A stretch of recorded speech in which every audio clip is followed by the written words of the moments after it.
Okay, C++, that's good. All right, cool. And anything, what have you been doing in ITI 1120 so far, just to get a sense of that?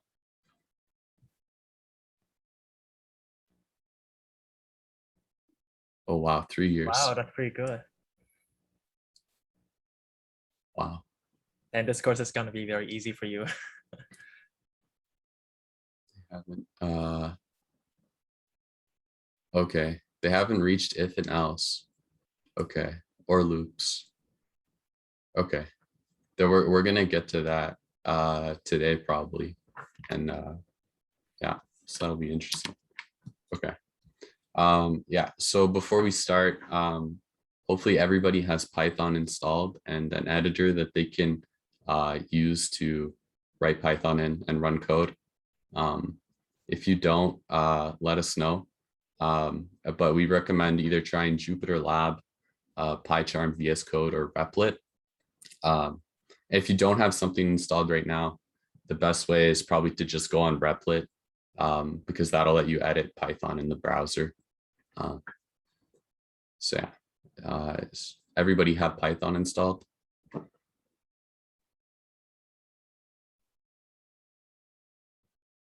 Okay. Hopefully everybody does. So we'll keep going. So we're going to start with the live coding portion of the workshop right now. We're going to try and go over some beginner concepts. Yeah, so Kwok. Yeah. So part one is basically just review. We have the input, outputs, variables, Boolean operators, string operators. Yes. So I think I should share my screen. Should Yeah. I? Yeah, you can share. That'll be good. All right. Can you see my screen? Yeah, we can see. Okay. So just some review. When you want to print something on the screen, you just do print and just type in your message. So hello world, it's going to print out hello world. It's pretty basic stuff. And if you want to get the input from the user, let's say you want them to type in your name, then please type in your name in the input function. Then you assign that into the variable name, and you can just simply print it on the screen with using the print function. So moving on to variables. Now variables, this is technically not the equal sign. It's more like the assignment sign. So here you're saying assign 5 into A. On a test, if the professor asks you 5 is equal to A, then you know that that's not going to work, because the variable has to be on the left side. And so for the third example, we have A is equal to 1, B is equal to 2. So A plus B is just going to be 1 plus 2, which is 3. For arithmetic operations, we have plus, minus, multiplication, division, but there are also some other symbols too. So plus sign, 5 plus 1 gives you 6.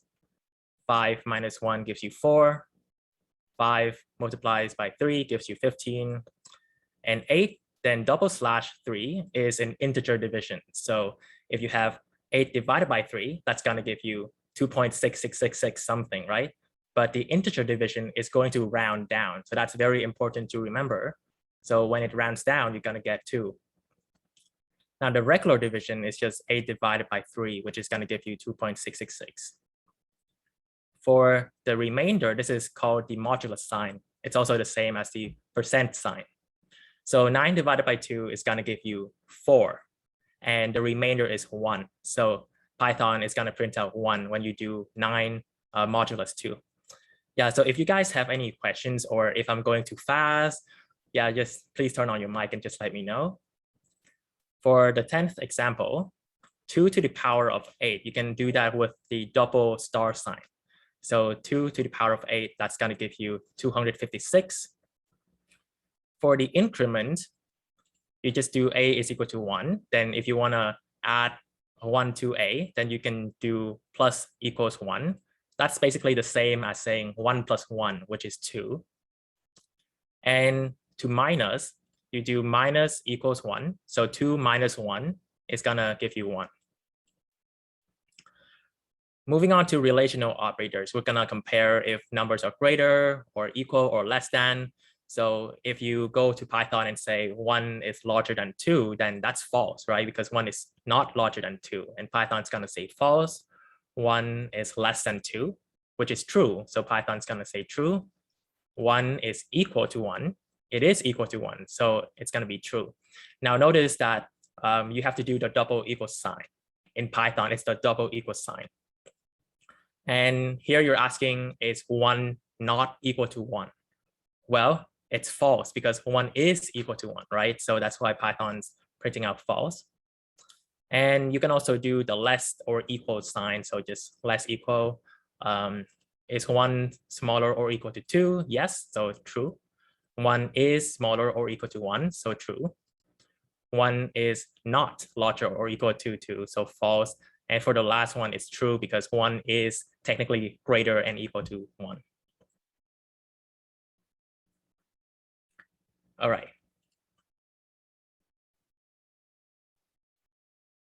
Daniel. Yeah, we can see your screen now.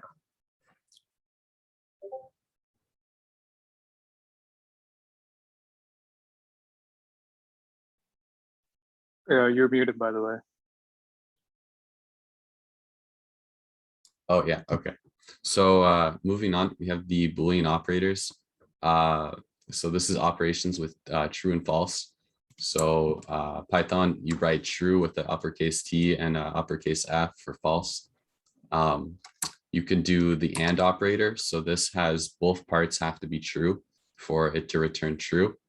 The OR operator, this is at least one part has to be true for it to give you true. And then there's the NOT operator, which will give you the opposite. So if you say not false, it's true. And if you say not true, then it's false. Next, we have just a few of the string operations. There's a bunch of them in Python, but some of the useful ones to know are you're able to add strings together. You can split a string by a given substring, and this will give you a list of strings, which we'll talk about more later. You can take the length of a string, so how many characters are in the string, using the len operation. And then if you want to know how to format a string with a variable or something, you can use like something called an F string. And this will insert your variable between the curly brackets in your string. So I could change this to like a string as well. It works with floating point numbers. So this is a really useful way to format your strings. And you can put more complicated expressions inside of this as well. So this will also work. And you can multiply strings by an integer to repeat that string, like in this example, 9 times. And then of course you can print something and get the input of a string using the input function. Next, we're going to talk about if and else if statements. So correct me, somebody said in chat earlier that this wasn't covered yet. Is that correct? There's no, like Vita or whoever your prof is hasn't been over. Okay, so I'll try and go a bit slower for oh, go through F again. Yeah, I can go through F again. So this is just a nice way to put a variable inside of the string. So you'll take like a normal string, you'll put F in front of it, and then you can add variables wherever you want in the string by having curly brackets. So I can just, put X a bunch of times in the string, and you'll see that it puts X into the string for me. So it's really useful. Maybe like in C++, there's printf, and Java has its own like formatting for strings, but Python has a really easy way. And this is the recommended way. It's very fast. So you can use this for doing that. Nice. Okay, cool. Yeah, so now for if and else if. So an if statement, it's how you control the flow of your program. So based on a given condition, like a Boolean value, true or false, you can tell your program to make different decisions. So here, if I have this piece of code called condition, where I set a condition to true, and I have an if condition, and I go print the condition was true. So this will only run if the condition was true. So you can see when I run this, it says the condition was true. If I change the condition to false, then it will print the condition was false. And this condition, like this else statement, will run if none of the previous conditions were true. So here I have a slightly more complicated example where I pass in two conditions, condition 1 and condition 2. And the first condition that will be checked will be like, if condition 1, print condition 1 was true. So in this like first example, I'll pass in condition 1 is true, condition 2 is false. So when this executes, it will see condition 1 is true, and it will just print condition 1 is true, and it will skip the rest of the state, like conditions here, or the checks here. So this else if won't run, and this else won't run because condition 1 was already true.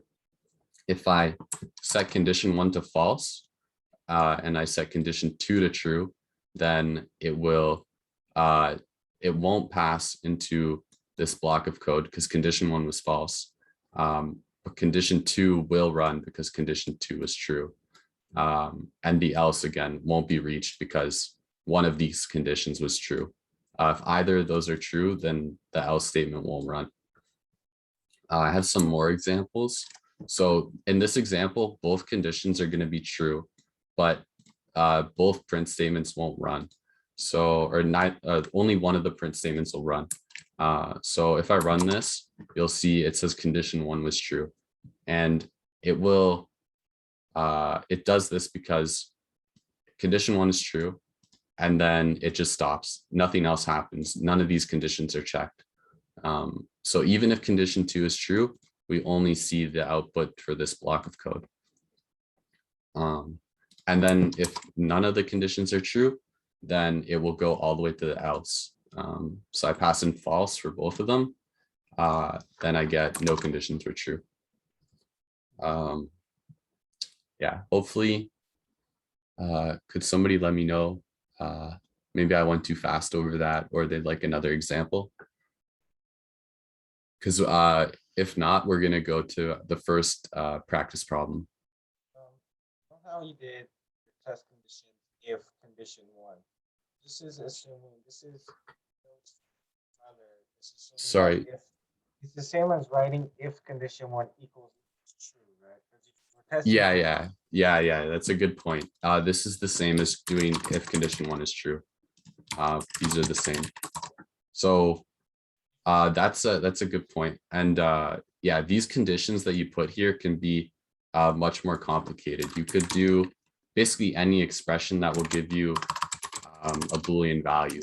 So, I mean, you could rewrite this and put an or here. You could check, you could write like if not condition 1, and then if not condition 1 is true, then it will run this. So yeah, you can do anything you want here. Yeah, it's just another place where you can write some code. Yeah, cool. Good question.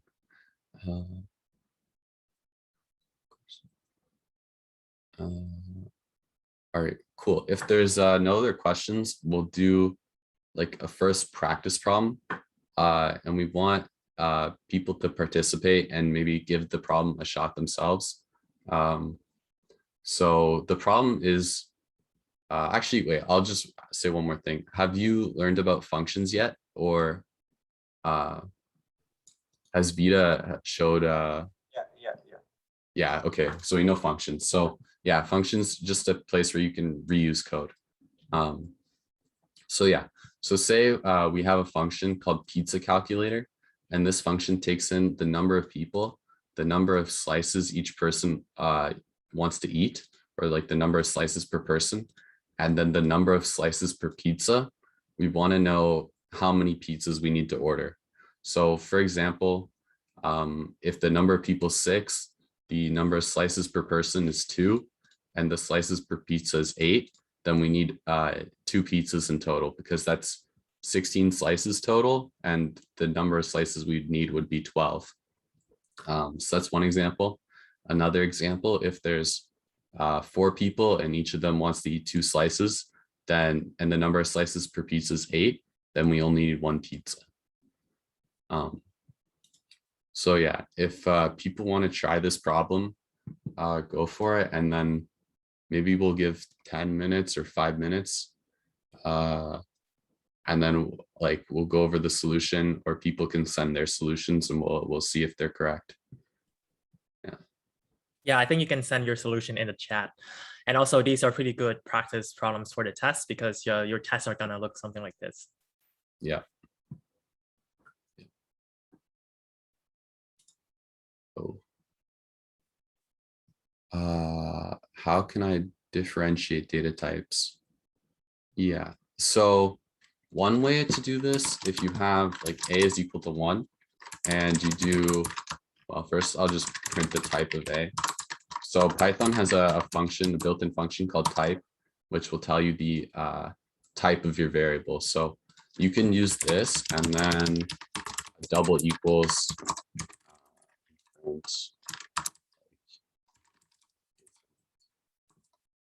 So if you do this, it will, you can check the type in Python. So if I change it to something else, like a string, then it will do this. Yeah. Hopefully that's good.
So I think some new people might have joined, and I'll just explain. So we just covered like some of the basic features of Python. So covering variables, arithmetic operations, like greater than, less than, equal to, not equal to. We covered like and, or, and not, some helpers for like, or some string operations. And then we went over if statements and else statements. And now we're working on a problem. So it's for you to solve. If you have Python set up, the problem is take a function where the number of people, you have the number of people, the number of slices of pizza each person wants to eat, and the number of slices per pizza. Write a function that calculates the number of pizzas you need to order. So for example, if I have 6 people and each person will eat 2 slices, and each pizza is 8 slices, then the answer will be 2 because we need 12 slices total and 2 pizzas will give us 16 slices. So that's the minimum number. So if you want to work on that, we have a timer going, there's 5 minutes left. And then we'll see your answers and yeah.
There's about 2 minutes left and then we're going to go over the answers.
Hi, I have a quick question before the time runs up.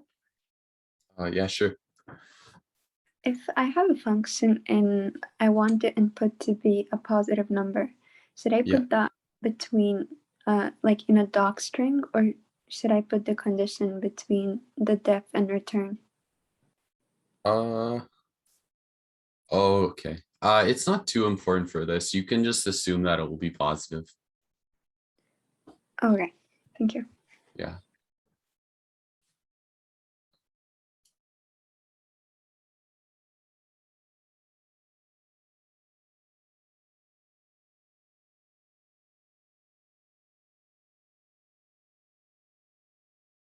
Okay. So the timer's up. If anybody would like to share their solution, maybe send it in the chat, like copy paste it, and then we can look at it. Or yeah.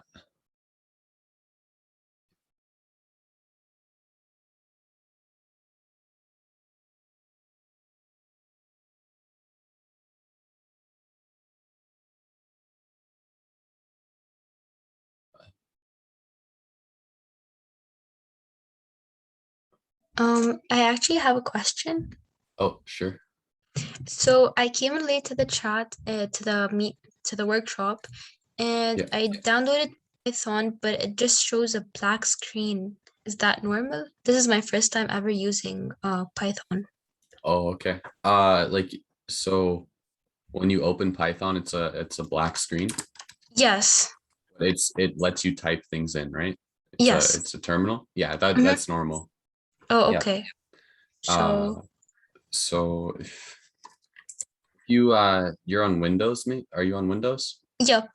Okay, if you type idle, it's IDLE. Okay. There should maybe be a program that you can open that will let you run Python. Oh, it says that it's undefined, not defined. Oh, okay. I would say there's a website called Replit. I'll go to it right now. And it will let you type Python online. And that's just the easier way to get started. Oh, okay. Well, thank you. Yeah, no problem. Okay, cool. So I got one answer from Lalier. I'm not sure if I'm saying your name right, but we'll go over it. Okay. Okay, and I got one more from Iman. This is also good. Yeah, nice. So I'll go over these first. So the first solution, I think Iman's solution, I'll go over that one first. It's a bit shorter. But this is yeah, I should have been more clear, but we're looking for like the integer number of pizzas. So like you can't have half a pizza. So I think if I gave this like a 1, 2, and 3, so oh wait, pizza.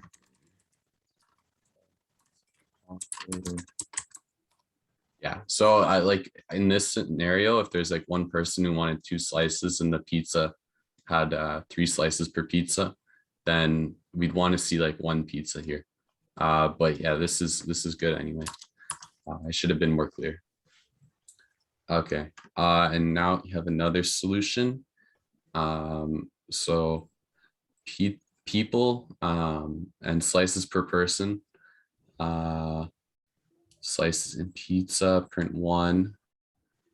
Okay. Less than or equal to.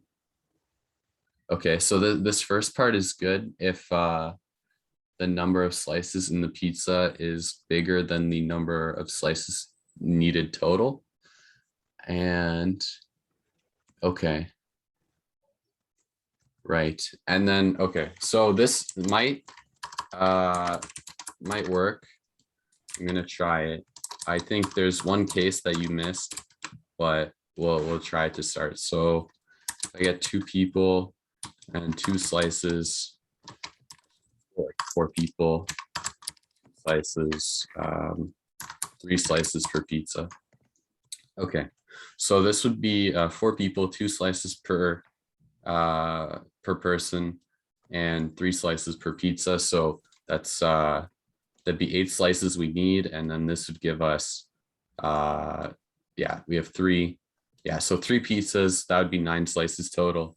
So yeah, this is the correct answer for this case, but I think there's one case you missed. So if oh no, you got floor division in here. Let's see, slices per person, 8 by 4. That's right. Oh, okay. So yeah, so this case, where I have 4 people, 2 slices per person, that's 8 slices we need total. And now we have 4 slices per pizza. So if I ordered 3 pizzas, I'd get 12 slices total, but I only need 8. So there's another condition here. You can't always add 1 to this.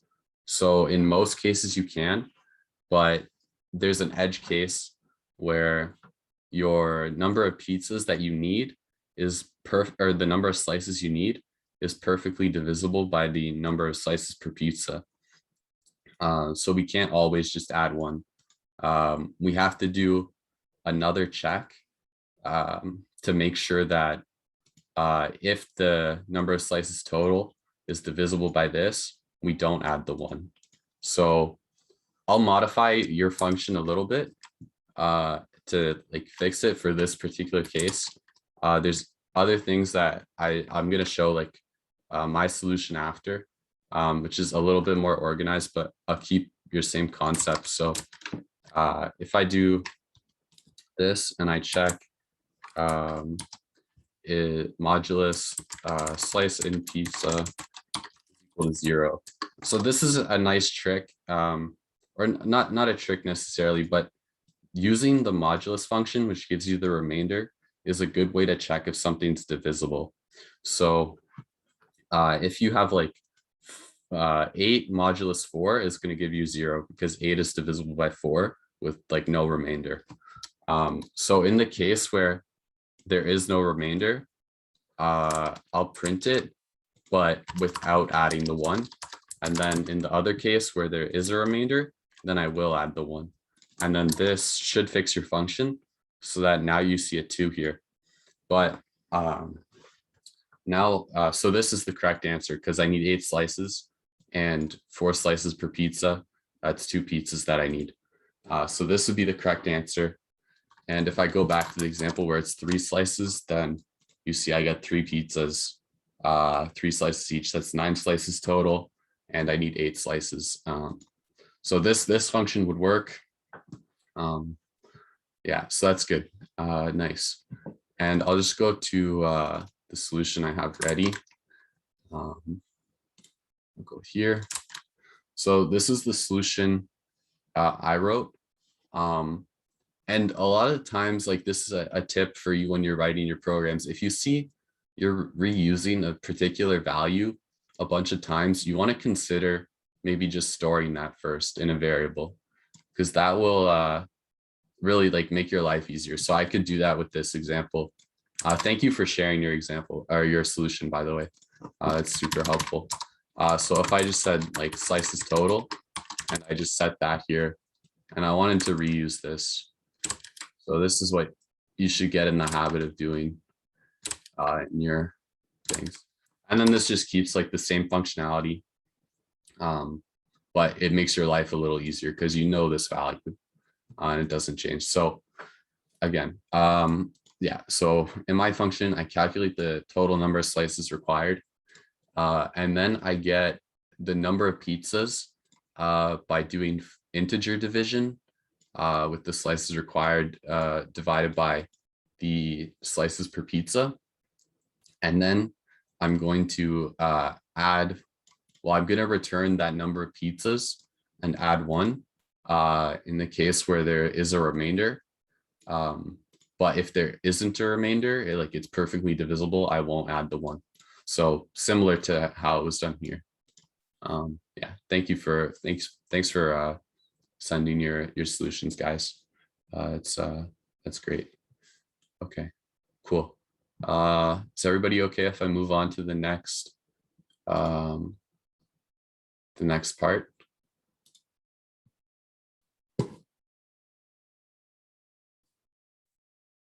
I think yeah, okay. I think we'll go to part 2 of the workshop. Okay, cool. Kwok, do you want to share your screen now? Yep. All right, cool. Let's see. Okay, can you see my screen?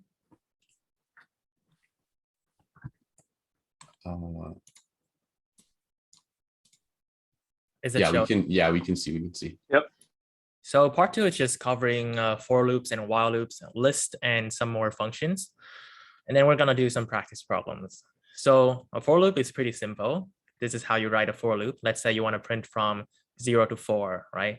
And you say for I, you're gonna see this a lot. So for I in the range 5. So this is saying from 0 to 5, but not including 5. So when you print out I, it's gonna go 0, 1, 2, 3, and 4. And as you can see, it does not include 5. However, if you count all the numbers, it prints the number out 5 times, right? It prints out 5 numbers in total. So the second example, we're saying here, we want to do a for loop and we want to print from 3 to 5, but not including 5. So when we say print I, it's going to print 3 starting at 3, and then it's going to become 4. And then when it becomes 5, it's going to stop. It's not going to print out 5. So therefore, it's going to print out 3 and 4. Example number 3. Now this one's interesting. Now you have 3 parameters inside the range function. So we're saying here we want to start at 0. We want to end at 25, but not including 25, but we want to stop there. And it's going to increment I by 5 each time we go through. So if you print this out, it's going to go 0, and then it's going to increment by 5. It's going to print out 5 next, and then it's going to increment by 5 again, and then that's going to print out 10. So 10 increment by 5, the same as 10 plus 5, right? So 10 plus 5, that's going to give you 15. And then 15, it's going to print out, it's going to add 5. So 15 plus 5 is going to be 20. And then 20 plus 5 is 25. But we're saying we want to stop at 25. So that's where we stop. So therefore, it's not going to print out 25. Does that make sense? Yep. Yeah. So what if we want to include 25? That's an excellent question. All you have to do is just change this to a different number larger than 25. So you can do 26, that will work because 25 is smaller than 26. So if you change this to 26, it's going to print out 25 here. You can also make this larger, maybe 30. 30 works as well, right? So we're going to move on to while loops. I find that while loops are much better than for loops because they're just more intuitive for me. So to write a while loop, you need to have a variable first, right? While some condition is true, then we do the following functions. So we say counter is 0, and while counter is smaller than 5. So while this statement is true, then we do the following. We print out the counter variable, and then we're gonna increment the counter by 1. So let me show you how this while loop works. So we're starting at 0, right? Starting at 0. So 0 is smaller than 5. It is smaller than 5. So we're gonna print out the counter, which is 0. Then counter plus 1. So counter is now 1. Then we go back here while counter is smaller than 5, which is still true because 1 is smaller than 5. We print out the counter. It's going to print out 1 this time, right? So it's going to print out 1. And then counter plus 1. So counter becomes 2. Then we go back here. The counter is smaller than 5. Well, 2 is smaller than 5. So we print out the counter. That's going to give you 2. And 2 plus 1 is going to be 3. And then we keep doing that. So 3 smaller than 5, then we print out 3, then increment, we get 4. 4 is smaller than 5, so we print out 4. And now counter plus 1, it's going to be 5 now, right? And then we go back here. Is 5 smaller than 5? No, it's not. 5 is not smaller than 5. So this is telling the while loop we stop here because the condition has become false. It's no longer true, right? So when we reach 5, it's just going to stop. The while loop will not execute the functions below it. And as you can see, it doesn't print out 5. For nested for loops, nested just means you put 2 for loops, 2 or 3 or 4 for loops inside one for loop. So what that looks like is like you have a for loop here, and then you're going to have another for loop inside it. So it's nested. And you can use for loops to do pretty fun stuff. You can print out patterns. So this is one of the examples. So for I in range 10, so we want to execute 10 times. For j, a new variable in range I, we print out j and we don't skip down a line. So n just means like we don't skip down a line. If you don't put the word n in there, then Python will skip down a line. And then we print. So let's go through this together. So for I in range 10, we start at 0. Then for j in range I, so in range of 0, it's going to print out j. So it's going to print out 0 here. It doesn't end. So it now print out, it skips down one line. I think it would be better if I use a sketchbook to explain what's going on here. It would be easier to visualize what's going on. So let me get my pen.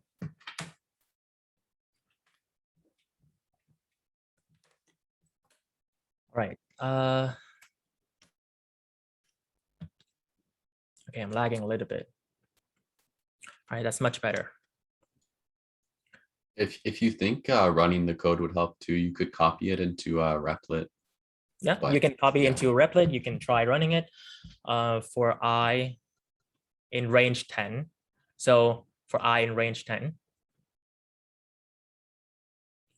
And then we're going to do for j in range I. Then we print j. It looks kind of confusing, but it's not confusing if you draw it out, right? And this is a skill that you should have because on the exam, the professor would like you to draw out things to show that you understand. So print.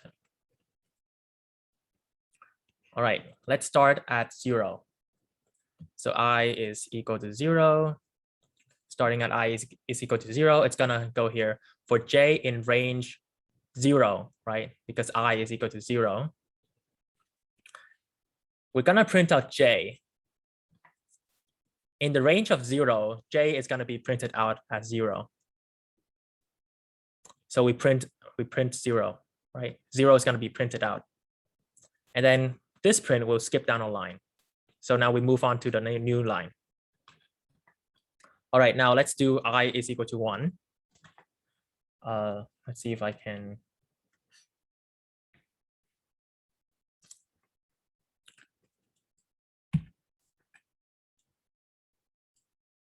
I'm just gonna delete this.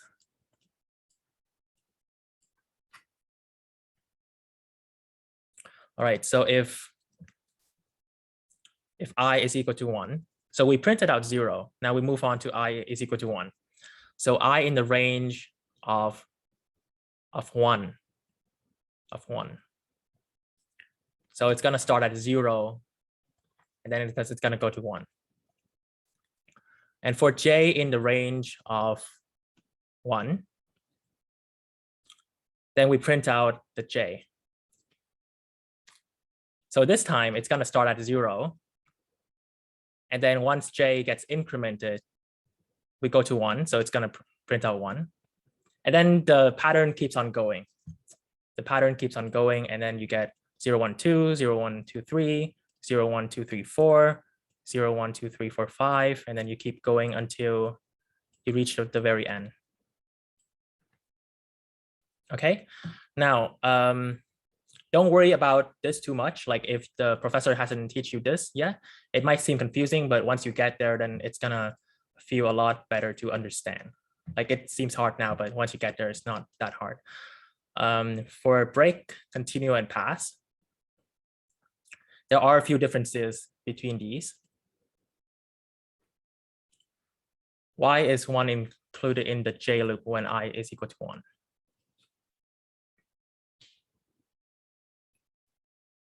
Oh, so there's like a little bit of an issue. So when you do the first loop, I will actually be 0 and then it will skip 1. And then on the next time when I is 1, then it will start printing 0 in the J loop. Because that first, like for J and range I, when it's range 0, it's not going to do anything. So really it should be going one more time. Yeah, exactly. So I in range 0 won't print anything. So really the first loop gets skipped. And that's also why like the last line ends at 8 instead of 9, because it's the I is only going to go up to 9 and then the J will only go up to 8. So yeah, that's right. So the first when range is equal to 0, it's actually going to skip the first. It's not going to print out 0. That's right. So break, continue, and pass. Break just means stop. Break means stop, right? So if you're doing a for loop and then you put the word break in it, it means once you get to the word break, then you stop the for loop, you don't run it. So for I in range 10, print I, then break. Okay, so I is gonna start at 0. It's gonna print out 0 and then stop, break out, go out of the for loop. We stop here. So that's why it prints out 0. So if you're running a program and you wanna get outside of the for loop, you wanna stop the for loop, you just do the word break and it's gonna stop. Okay. Continue is a little bit different.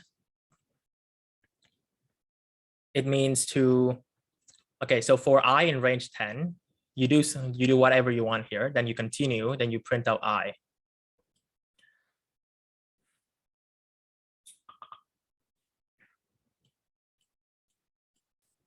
Oops, what happened here? Wait, Daniel, you say here never reach, right? yeah, that might be just an issue with Yeah, that might actually be an issue with the notebook. Yeah, that's actually an issue because it's not supposed to print out this. Is that right, Yeah. Daniel? yeah, it shouldn't print that out. If you copy it into Replit, you'll Yeah, let's do that. Let's copy this into Replit. Yeah, because otherwise it's really confusing. Yeah, or PyCharm.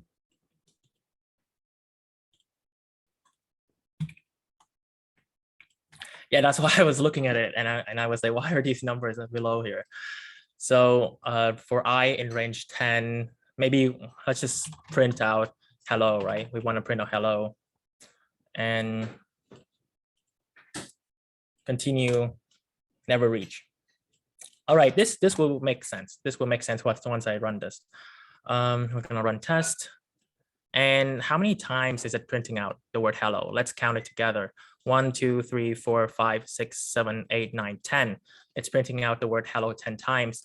And the word continue just means don't do whatever is after it, right? Does that make sense? It means don't do whatever code you put below the word continue.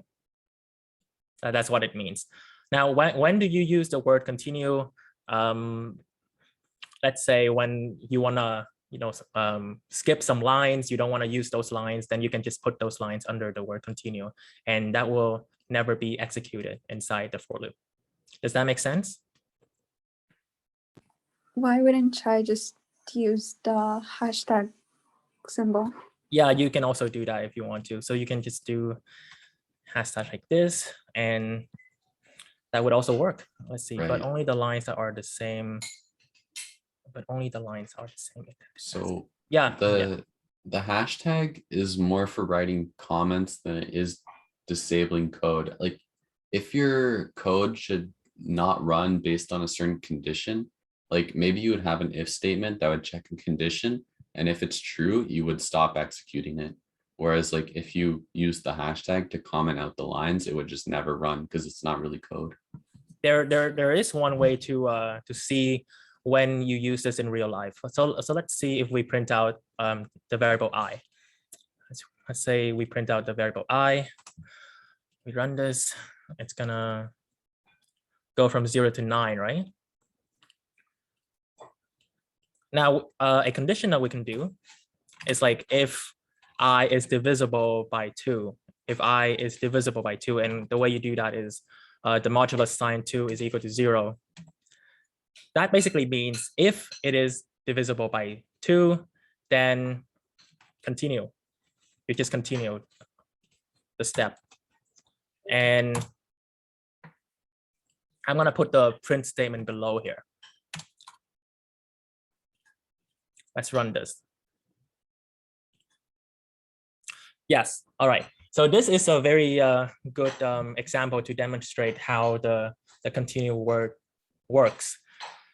So we're gonna start at 0, right? We're gonna start at 0. And if 0 is divisible by 2, which in this case it is, right? Then continue on. Don't print I, just continue on. Don't print it. That's why you don't see the number 0 here. Now I is 1. I is 1. So is 1 divisible by 2? No, it's not. So in this case, this is false, right? We're only saying if this is true, then continue. But in this case, this is false. So then it prints out 1. So you see here, it prints out 1. And now I becomes 2. I becomes 2. Then we say, is 2 divisible by 2? Well, yes. So continue on, I becomes 3. So the print statement never gets executed, right? That's the way you can use the continue word. And this actually prints out all the odd numbers from 0 to 10, as you can see. Okay, now let's move on to the next example. This one is very easy. The def function. The def function is the way for you to write a function. So let me show you how to write a function. Def, maybe print your name, right? You're gonna get a string or a word or the input. Print input. All right. Then we're gonna say, how about a different example? How about a different example? Is younger than 18 years old. Yeah, I think this would be a better example. Then return number is less than 18. All right, so what does this do? When we say print is younger than 18, and then we put in a number, let's say 17. Then what will this print out? It's gonna print out true. So let's run this. Oh, that's running the wrong program. Test, it prints out true, as you can see. So why do we use the function? Why are we writing functions? Because you don't want to repeat the code. Writing a function allows you to reuse the code many times. So you don't have to repeat the number of lines, right? You can just say, oh, here we define that there is a function called is younger than 18, and you can pretty much reuse it a lot of times. So if I copy and paste this below, and maybe I say, I don't know, 20, right? And then I copy and paste below here, and then I say maybe 100 or something. You see that I'm not rewriting this line. Instead, I'm just calling this function over and over. So let's run this. Run test. The first one is going to print out true because 17 is smaller than 18, true. Second one is false because 20 is not smaller than 18. And then the third one is also false. So that's one way for you to define a function, is to use the DEF or the definition word right there. All right. Let's move on. For I in range 10, print I. And then the pass. Yeah, the pass just means do nothing. It also just means do nothing. And you also should not worry about this. We're just showing you this because it's something you can do in Python, but I don't think the professor will ever teach you about the word pass. Like maybe they won't. It's not something that you're gonna see on the test. Pass just means do nothing. Okay, list. List is very easy. You have a list, you wanna store some information, right? You wanna store 1, 2, and 3. And then we're gonna print out the list. It's gonna print out 1, 2, and 3. If you wanna add in something at the end of the list, then you can append. That's the function you can call. So append 4, and it's gonna print out 4, right? It's gonna put the number 4 into the list like this. You know, one way that I like to think about list is like having your shopping bag. You go to Farm Boys and you want to buy some stuff. You have a list of things to do, right? This is kind of like that idea. You can also insert into the list. You can say insert 5 at 0, at 0. And 0 is just the beginning of the list. 0 means the beginning. So let me draw a diagram. I think that's going to help. Let me delete this.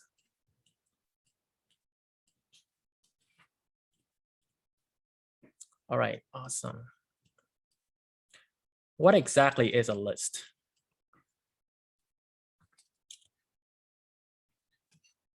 Maybe you have A, B, C, D. You want to store some things in here. The index of A is 0. The index of B is 1. This is 2. This is 3. So let's say this list is this is list. It's equal to this. So what happens if you want to print out list 0? If you print this out, that's going to give you A, right? Because you're saying print out the index 0. It's going to give you A. Now, if you print out the list at 1, it's going to give you B because 1, the location, it has to be in here. Now, what if you want to insert? If you want to insert something,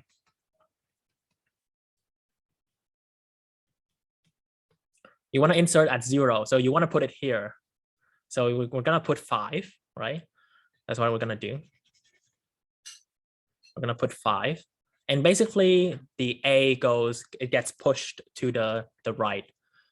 So A goes after all of this. A gets pushed to 1. This is B, that's C. And maybe this is D, right? So that's how you insert into the beginning. You can also calculate the length of a list. So how long is this list? There are 5 numbers in it, so 5 in total. So 1, 2, 3, 4, 5. There are 5 numbers in total, and that's the length of the list. How about pop? Pop removes from the end. So that's gonna get rid of the number 4. So we're gonna remove the number 4. And by the way, I think this is pretty important to note down on, you know, this is something that you should save to study before the test. And we're gonna send you the link to this site at the end of the workshop. If you wanna pop at 0, then it means remove from the start. And that's gonna remove, which list is this again? E, my list pop 0. Yeah, I think again the notebook might be out of date. Yeah, this thing is slightly out of date, but I can show you on PyCharm. I can show you on PyCharm. List, my list. 1, 2, 3, 4. Print my list at 0. What is this gonna print? It's gonna print out 1 because the location is the first one. 0 is the first one. In fact, I think it might be easier if we do the letter instead because you don't get mixed up with the numbers. All right, now what if we wanna remove at the beginning? So pop at 0, we're saying remove the first index, remove the first thing that you see. That's gonna remove A. So it returns A. And now we print out our list again. And it's gonna print out B, C, D. So A is gone now, as you can see. A is gone. All right, the in keyword, this is also very important. Just a question before, please. Yes. What if I want to print my list like vertically?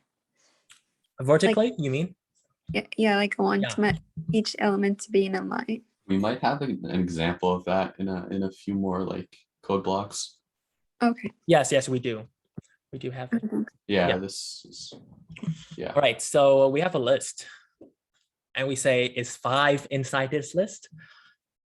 Is 5 inside this list? Well, the answer is no, right? 5 is not inside the list, so false. Is 1 in this list? Well, yes, so true. We can also do a list of strings. So DSC Cruz, Daniel, Kwok, and Chithin. Is Kwok in this list? Well, yes, right? That's my name. So it's gonna print out true. Is Joe inside this list?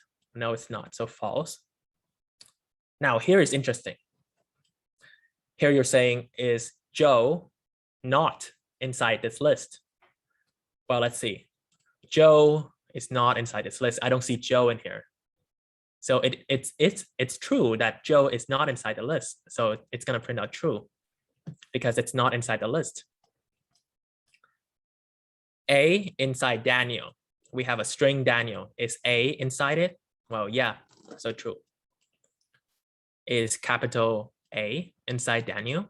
Well, no, it's not. It's case sensitive, right? So this is lowercase, but this is bigger case. So that's it doesn't count. It's gonna return false. Now, upper is gonna capitalize all the letters inside the string. So let me show you. Let me demonstrate it on Python. It might be easier to look at. Daniel, upper, then we print Daniel. What is this gonna print out? It's gonna print out Daniel, all capitalized. So this is very useful. I think that one of the test questions, they have this, this function being called here. So it's gonna print out all capitalized, and is capitalized A inside the Daniel one. Is capitalized A inside it? It is inside it. You see, here is A right there. So it's gonna return true.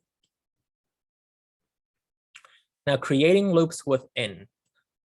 Sorry, which test are you talking about? Okay, you meant the code. My bad. Sorry. Oh, yes. I think your question was about printing like the list in a vertically, right? You want to print it vertically. So we're gonna start here. We're gonna say for a character inside this string, and we want to print it vertically. So we print character, and the print function will automatically go to the next line. So it's gonna do A, B, C, D, E, F, G. This is a string, by the way. So let's do a list. Let's create a list.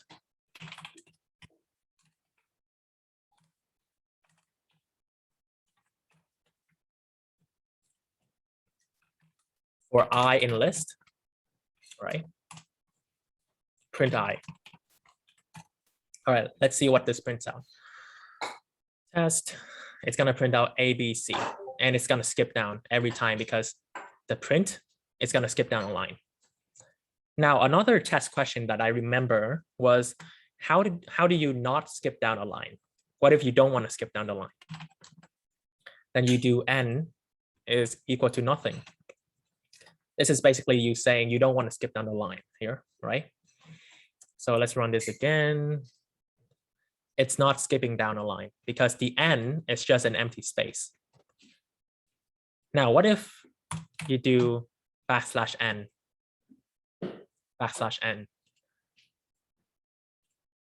So \n means to skip down a line. So the n is skipping down a line. So that's why you see here. So if you remove it, it's not gonna skip down a line anymore, right?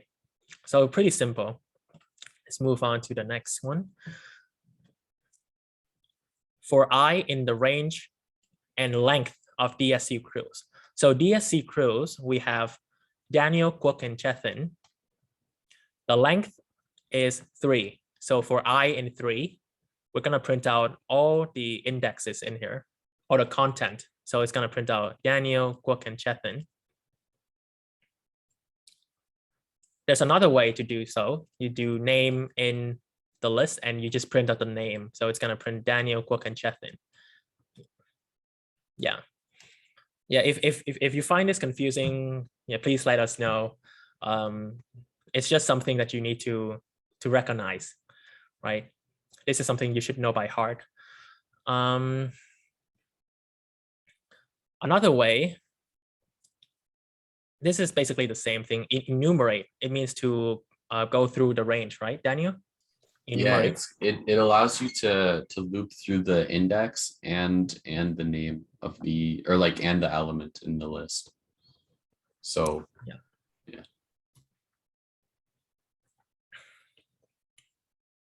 So sort of a combination of the first two methods. Yeah, I don't use the enumerate one. I never use it. I just use the range one. So I guess just don't worry too much about the enumerate. You're not gonna see it on the test. Yeah, I think we left it in here. If you scroll up to the first example of looping through, like getting, like using the, like getting the indexes, or going through the DSC crew, This one? down a little more. Look, yeah, okay, 25. Like that's more similar to what you see in other languages where you have to get the index, and then you just like use the square brackets and put I there to get the element you want. But using like the next example, like for name and DSC crew, that's more like normal for Python. And then the second way with the enumerate, that's like a bit fancy, but it is how you would probably do it in Python. Like the clearest way. Yeah, so People who before write we- Python will know that. Yeah, so before we move on, I just want to ask you guys a question. Does this make sense? Is this something that you guys understand before we move on? I think this is pretty important. In the chat, yes, no?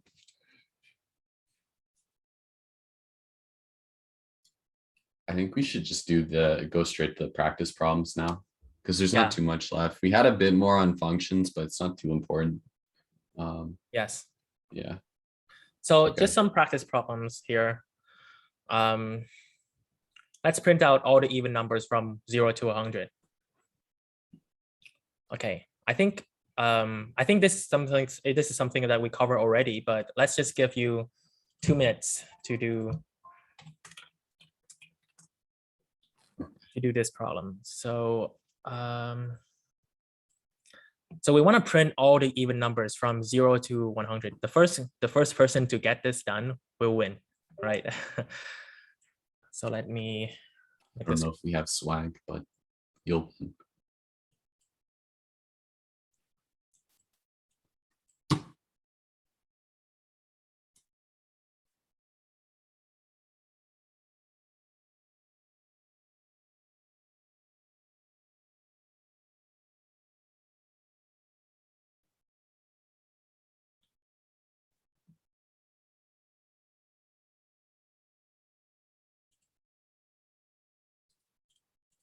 Yeah, and I'll go ahead and post the website into the chat so you guys can save it and study for the test using that one. So you guys can find it inside this file, part 1 and part 2.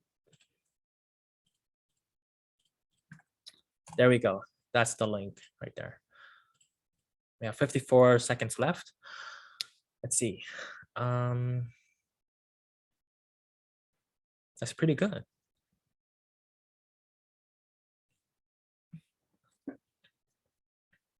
Yeah, nice. We got one solution. That's correct.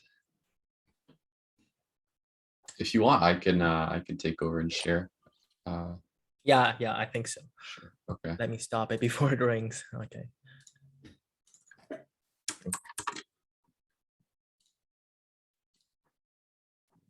Yeah, where is the check code?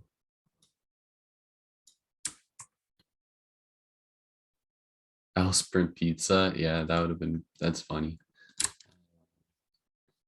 Yeah, so this is Kian's solution. Yeah, this works, prints all the numbers.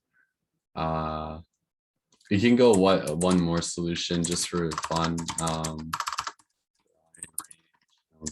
0, 101, just making use of the range function.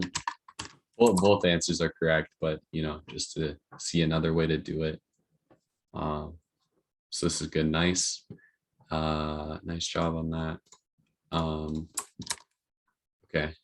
Yeah, we could do write a function that checks if a number is divisible by another number. Let's skip this one because we pretty much covered it. How about a function that checks if a number is prime?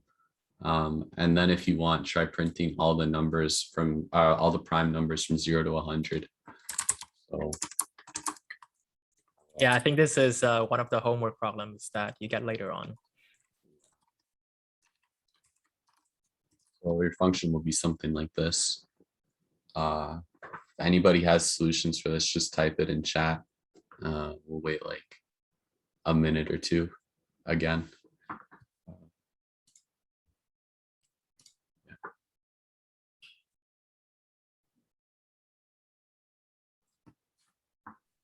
Sorry, which one are we doing? Let's do we're doing like check if write a function to check if a number is prime. If a number's prime. Okay, so number 3. Yeah, we're doing number 3. Yeah, number 3. Yeah, I think let's do the timer of 3 minutes or something. Timer. 30% I'm talking. Let's just do 1 minute. Let's see if got any speed coders.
Okay. Did anybody have a solution for this is prime function?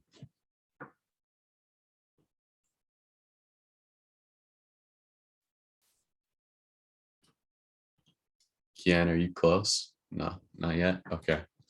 All right. So we'll go through this. So prime number, divisible, it's only divisible by 1 in itself. So every number is divisible by 1 in itself, but prime number, it's divisible by only 1 in itself. So what I would do for this problem is I would check like each factor in the range from 2 up until n. And then I would just do if n, and then get the remainder of that divided by its factor is equal to 0. Then I'm going to return false. And then once I've checked every number, I'll just return true that it is a prime number. So print n or print factor. So if I just do this and print, I'll just do is prime 10. So 10 is divisible by 2 and it says 2. So this code is just checking for the first factor. And if it finds one, then it returns false. but if I try like 7, this will return true. So that's one way you can do it. Yep, so that's good. Yeah, okay, well, and then, yeah, so if you got the function for it, then like if you wanted to print all the numbers, all the prime numbers from 0 to 100, then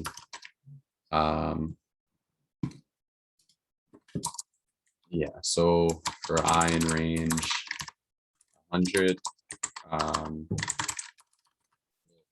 is prime.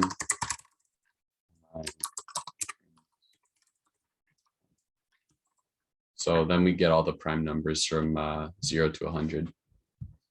Iman, in case I ever need a tutor for my ITI assignments, do you do them too? I won't. No, but but I think you can ask the TA of the course, right?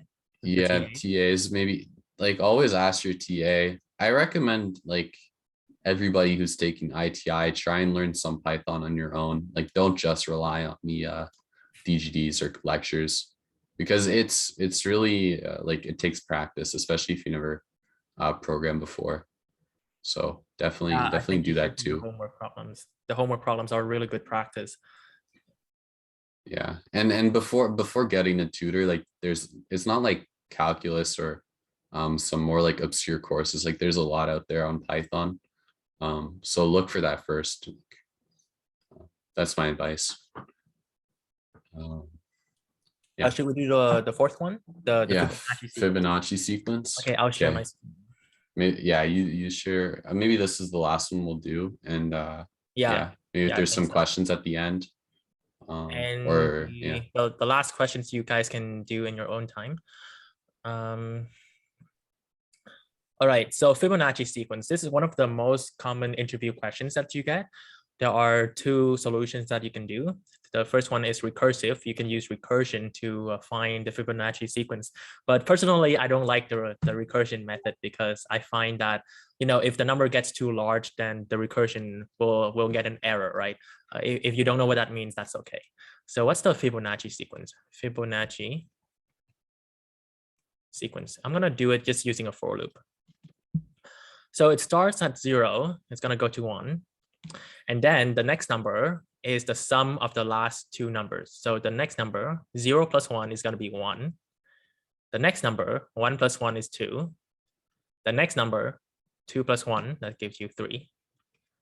Next number, 3 plus 2 gives you 5. The next number, 5 plus 3 gives you 8. The next number, 8 plus 5 gives you 13, and so on. So it goes on. All right, now let's do 3 minutes for this one. How about that? Let me start my timer.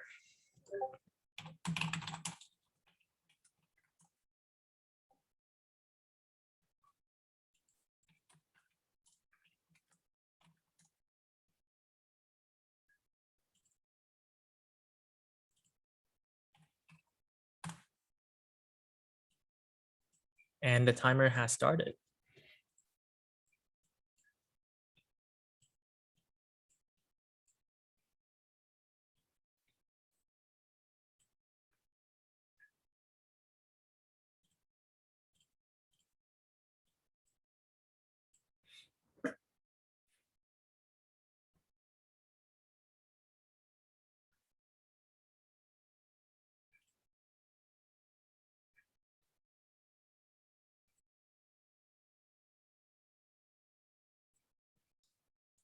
also I just put a link in the chat for like a free Python course on YouTube. It's 4 hours long, but you know, if you go through it on your own, I think you'll learn a lot. So yeah.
Okay, we got one solution. That's good. And, I think from what I can tell, it looks correct as well.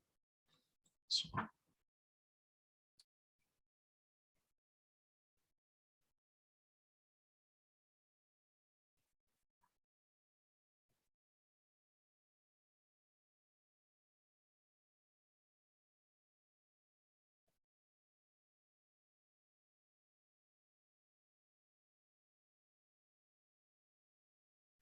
All right.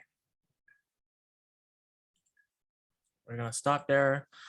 Now let's go over the solution.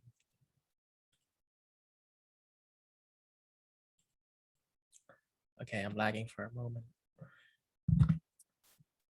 Okay.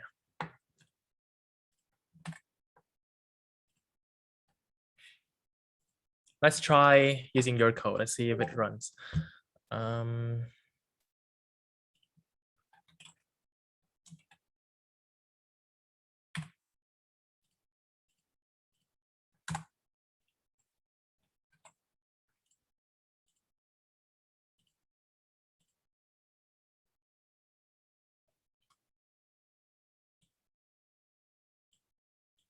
that looks good to me.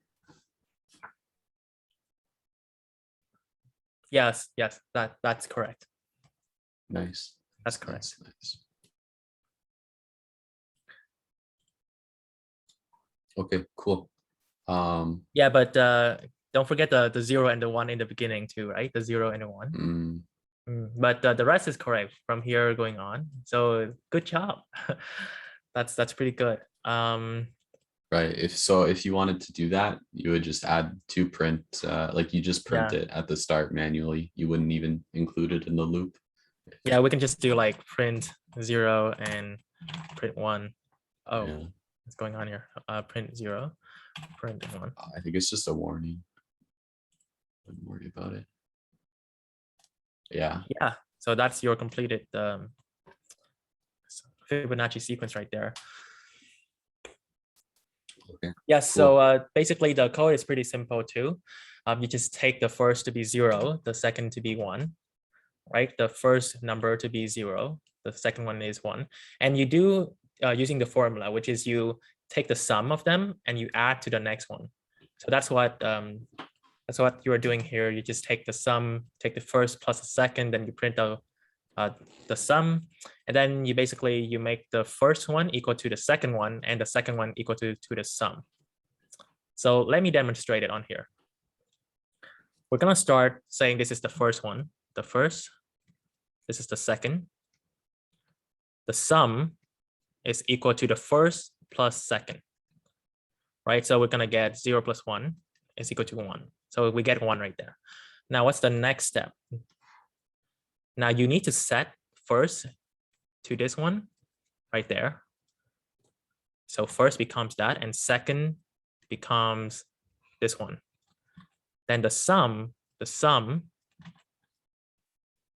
will be equal to the first plus the second, which is equal to 3.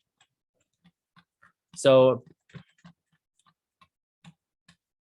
as you can see, the first becomes the second, right? The first becomes the second, and the second becomes the sum. Yes, so that's what you're doing here.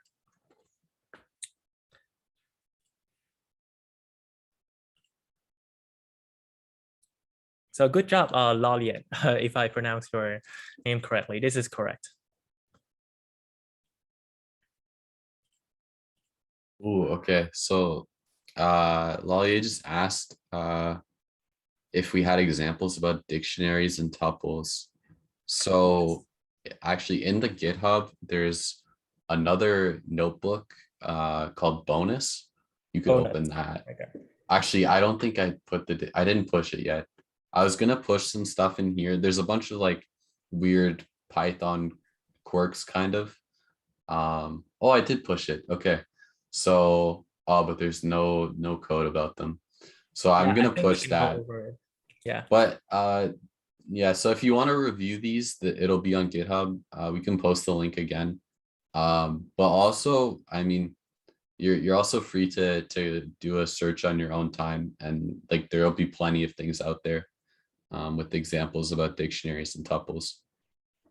Oh, okay. Tuples are Give the pretty easy. concept. The concept. The concept of it.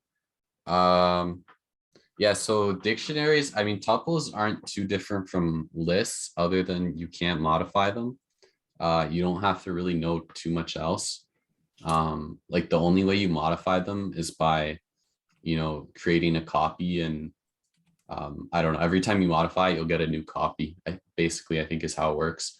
And dictionaries, you like think of a phone book maybe. So like somebody's name is in the dictionary, and then you look at the key, which would be like their name, and then you'd see a value, which is their phone number. So a dictionary is kind of like that. You can insert a value with a key, and then you can go back and look at that key. Yeah, basically dict is a hash map in C++. Yeah. Yeah, right. Yeah, exactly that. And it does a lot of like the work for you. Like you don't have to write your own hashes.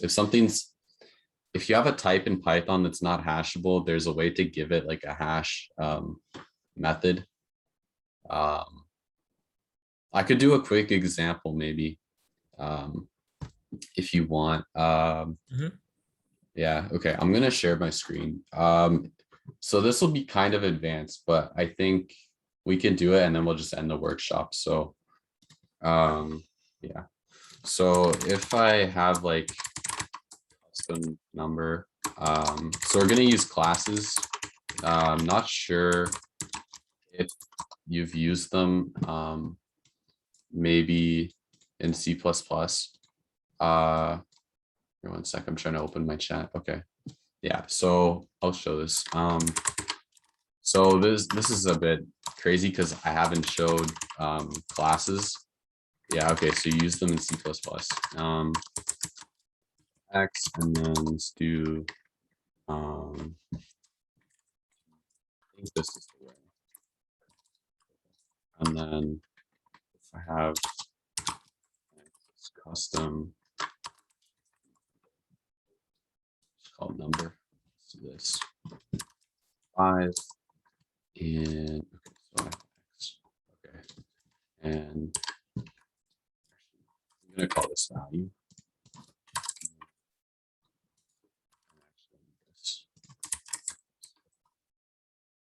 X. Okay, so I have this like number class, and it doesn't do too much, but it has an X. It stores like an integer or a number, something like that. And I think what you can do is you could do like hash of X. So when I call this hash method, it actually calls this kind of override for my class. So by customizing this, you can, I think, do like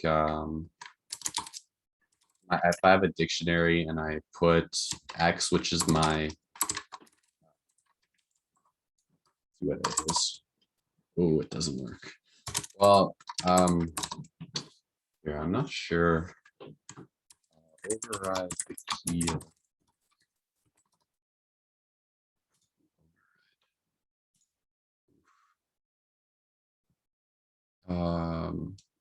Is there like a